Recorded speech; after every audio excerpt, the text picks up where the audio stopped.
Shalom teman-teman semua, selamat datang di Tada Talking berfaedah.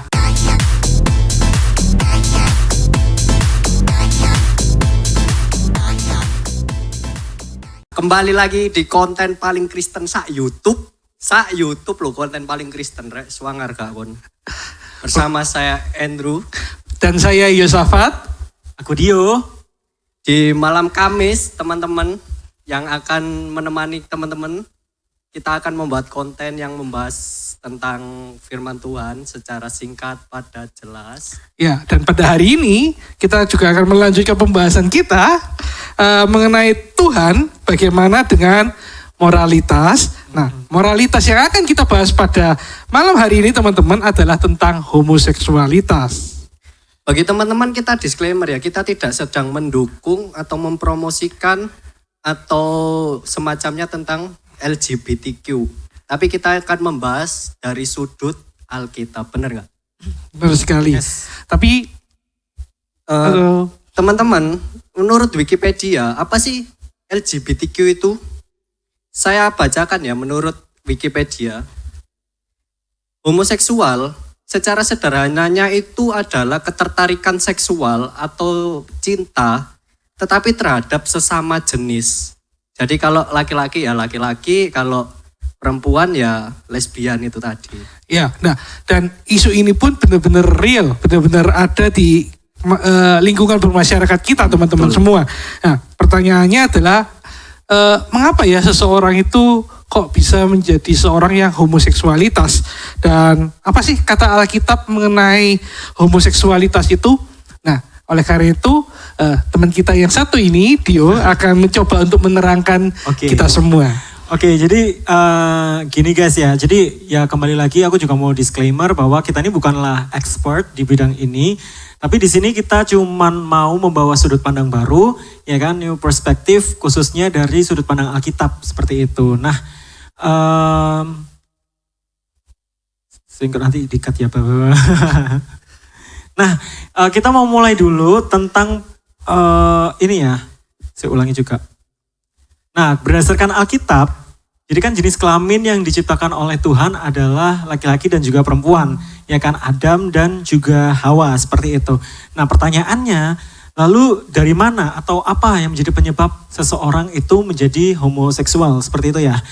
Nah, kalau untuk menjawab pertanyaan tersebut, kita akan baca sama-sama di Roma pasal yang pertama, ayat yang ke-26, 27, lalu setelah itu kita loncat di ayat yang ke-32. Aku bantu bacakan aja. Di ayat yang ke-26 dikatakan, karena itu Allah menyerahkan mereka kepada hawa nafsu yang memalukan, sebab istri-istri mereka menggantikan persetubuhan yang wajar dengan yang tak wajar. Selanjutnya, demikian juga suami-suami meninggalkan persetubuhan yang wajar dengan istri mereka dan menyala-nyala dalam birahi mereka seorang terhadap yang lain, sehingga mereka melakukan kemesuman laki-laki dengan laki-laki, dan karena itu mereka menerima dalam diri mereka balasan yang setimpal untuk kesesatan mereka. Kita loncat di ayat yang ke-32. Sebab walaupun mereka mengetahui tuntutan-tuntutan hukum Allah, yaitu bahwa setiap orang yang melakukan hal-hal demikian patut dihukum mati, mereka bukan saja melakukannya sendiri, tetapi mereka juga setuju dengan mereka yang melakukannya. Nah, dari ketiga ayat tadi ini guys, kita tuh telah diinformasikan, telah dikasih tahu nih sama Alkitab, bukan sorry.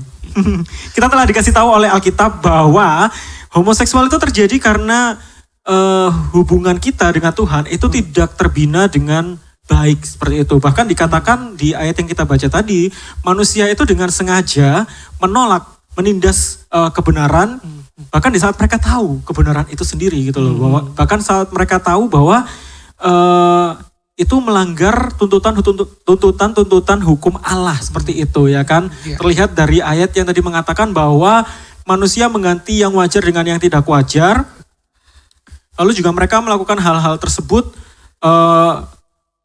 dan juga mereka setuju gitu loh dengan mereka yang melakukannya, seperti itu. Nah,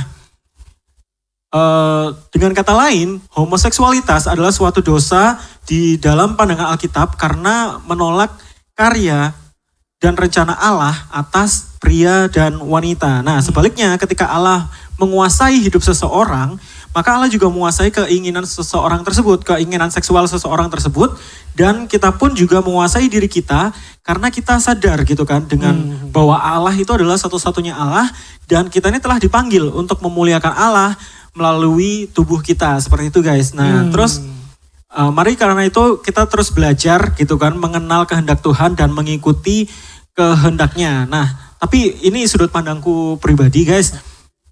Ketika kita sudah mengetahui firman Tuhan, ketika kita sudah mengenal firman Tuhan, jangan sampai kita juga menjadi orang yang judgmental gitu ya. Bukan berarti karena kita punya firman Tuhan ini, lalu kita menjadi orang yang judgmental dan justru menjadi batu sandungan. Tapi justru kita harus bisa terus memegang firman Tuhan, but at the same time kita juga menghargai orang lain, seperti itu sih. Betul sekali. Istilahnya seperti kita mengasihi orangnya, tetapi kita membenci dosa. Ya benar, jadi kita tidak menyetujui ya kan dosanya, tapi kita tidak menghakimi. Iya kita tidak menghakimi juga, tapi kita juga menghargai gitu kan. Kita tidak menghina orangnya, janganlah kita sampai menjadi batu sandungan sehingga orang lain justru malah menjadi apa ya, anti dengan kekristenan gitu, seperti itu ya guys ya. Dan juga kalau menurutku kan dosa atau enggaknya kan hubungannya kan vertikal ya antara individu manusia dengan Tuhan gitu. Kita sebagai manusia kan juga kalau menghakimi ya apakah pantas gitu loh. Ada satu ayat sih yang ngingetin waktu itu yang kejadiannya pelacur yang dihakimi lalu Tuhan bilang barang siapa yang tidak memiliki dosa sama sekali silakan menghakimi. Silakan melemparkan batu pertama ya. Batu. Itu mengingatkan sih. Ya. Karena bagaimanapun juga kita semua di hadapan Tuhan itu adalah sama-sama orang berdosa. Mengapa kok yang satu lebih dieksploitasi dibandingkan dengan dosa yang lain? Karena semua dosa sama aja gitu ya kan. Sama-sama dosa. Jadi janganlah kita saling menjudge gitu kan ya. Kita harus bisa saling menghargai juga. Iya, gitu kita pun kan juga tidak lebih baik daripada mereka. Kita semua juga adalah manusia yang berdosa dan tapi dari semuanya ini kita diingatkan kembali sih yang pasti. Kita diingatkan kembali memang bahwa kecenderungan kita manusia sebagai manusia yang berdosa ini seringkali arahnya itu memang arahnya cenderung kepada dosa. Cenderung untuk melakukan dosa dan dosa itu mengarahkan kita, membuat kita itu terpisah dengan Allah akhirnya. Dan terpisahnya itu begitu ekstrim sampai dalam hal seksualitas yang tadi sudah dijelaskan oleh Dio tadi itu. Sehingga kita akhirnya malah sering berbuat ketidakbenaran dan juga setuju dengan ketidakbenaran itu. Malah dalam menjauhkan kita dari Allah ya Koyas. Iya. Teman-teman, saya rasa sekian untuk video kali ini. Teman-teman kalau ada yang punya pertanyaan atau masih bingung gitu, tanya aja teman-teman di Instagramnya Bethany Ecclesia itu DM atau bisa komentar di bawah, itu bisa banget. Nanti dijawab di next video kalau ada kesempatan. Yes, mungkin kalau teman-teman juga punya concern yang seputar homosexuality juga boleh banget. Mungkin mau yang anonymous gitu boleh dong. Boleh DM kita juga ya boleh, mungkin atau juga bisa menghubungi Koyos juga ya kan seperti itu. Pasti identitasnya disembunyikan. Iya.